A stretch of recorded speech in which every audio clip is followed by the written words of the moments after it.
Or let's go to former White House press secretary of the Bush 43, Ari Fleischer. Ari, there is all sorts of talk that the Saudis want to get this obviously behind them, but that might involve doing something with the Crown Prince, Mohammed bin Salman, and maybe that would mean just sidelining him. But aren't people going to call for punishment if he was targeting Khashoggi, this Washington Post journalist, and trying to kill him?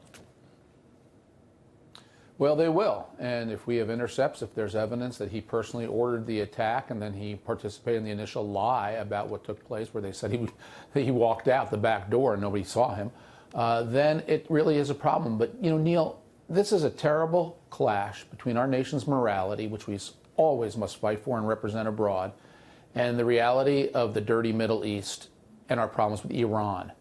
And what I want to try to find the middle line on here is how to represent our morality without doing anything that's going to benefit Iran, which carries out far more attacks and murders and despotic acts throughout the Middle East than Saudi Arabia does. And we've got to figure out how to walk that middle line. Yeah, there were a lot of people who embraced that Iranian deal, and knowing full well the country you were dealing with, and then are fingering this one. So it is a little odd, but it is what it is. I'm wondering, you know, when you work with President Bush, and obviously you had to weigh those who were going to participate and help us in the war in Iraq and elsewhere, how do you balance that out between, you know, countries whose leaders you can't choose anyway? You can't pick and choose your friends or enemies, for that matter, and looking the other way? Sure, and I think you really saw it more pronounced in the Obama era when Egypt went through its Arab Revolution, Spring Revolution, and they threw out the former military dictator of Egypt, Hosni Mubarak, and then replaced him with the Muslim Brotherhood.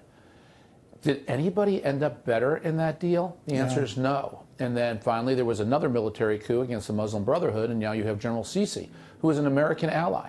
And this is part of the complications of dealing in a messy area where if we hold our morality and our American standards to be what must be applied everywhere, anywhere around the world, we should bring home our ambassadors and stop doing relations with Russia, with China, with Egypt, with Saudi Arabia, half of the Middle East, and I could go on and name other nations around the world.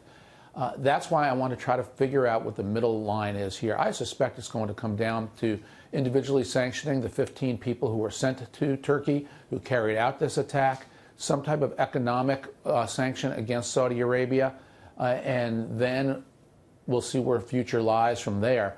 But again, if we take such severe action against Saudi Arabia that it gives Iran the upper hand in the Middle East power struggle, we will all be worse off for it, particularly we Americans.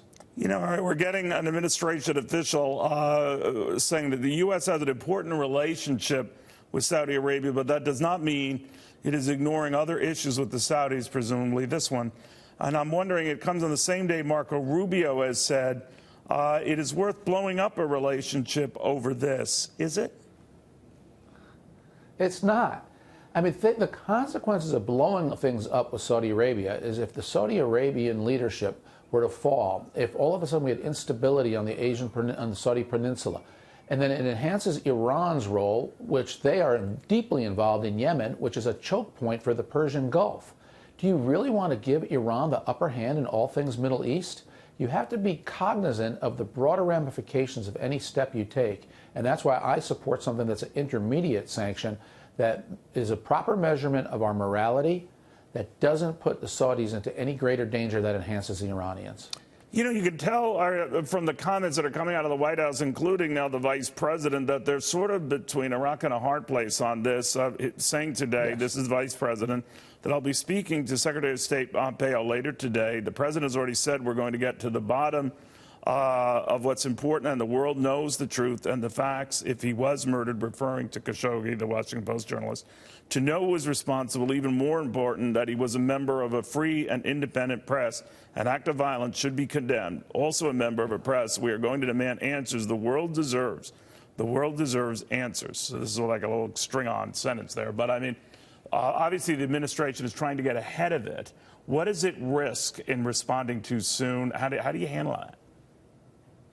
Well, I thought the president's handled this well, frankly. I thought his initial reaction saying that he would have severe punishment, that he was very upset about it, was the right tone to take.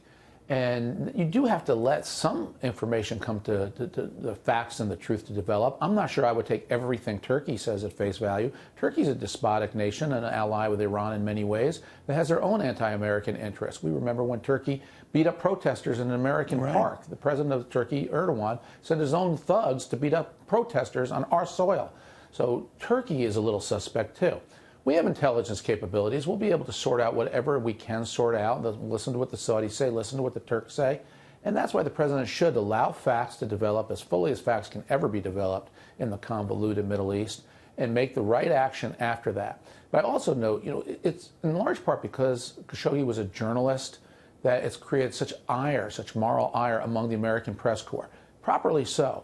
But the American press corps does not demonstrate a similar ire when you see North Korea engage in the behavior it's behaved in around the world. Iran, the murders that Iran has committed against protesters in Iran. And so this is also being forced because of press pressure. And any government needs to be able to make a right long-term decision for our national interests, not just in response to press pressure. Well put. And you're right. I mean, everyone embraced a deal with Iran to denuclearize and all of that. And Iran, of course, a country guilty of far, far greater heinous acts. No one can debate that in that region. That doesn't justify what could potentially have happened here, but it is good perspective nevertheless. All right, thank you very, very